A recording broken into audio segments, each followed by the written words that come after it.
Simon from Another Way, and today I just want to introduce you to one of our products we have on our Another Way website. It's called Urban Composter. So first of all, I'm just going to show you how to assemble the composter when you get it, so you don't have any dramas. We have a tap. Before we send these taps out, we put the thread tape on there to ensure we get a really good seal.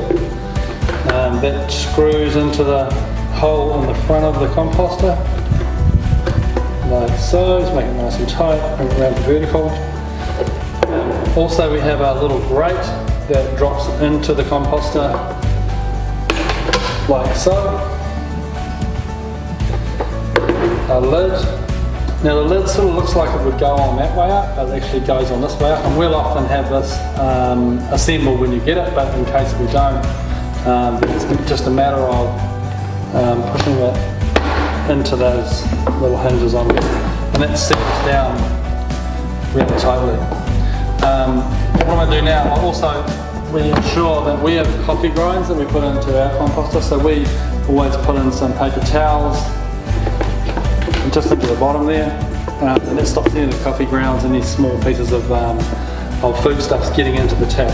So the only issues that you'll have with these composters is the fact that the tap may not, well, if the tap doesn't seal properly, or if it leaks when you get foodstuffs into that, the liquid that'll drip out of here, which is as a result of the fermentation of your food, will have quite an odour.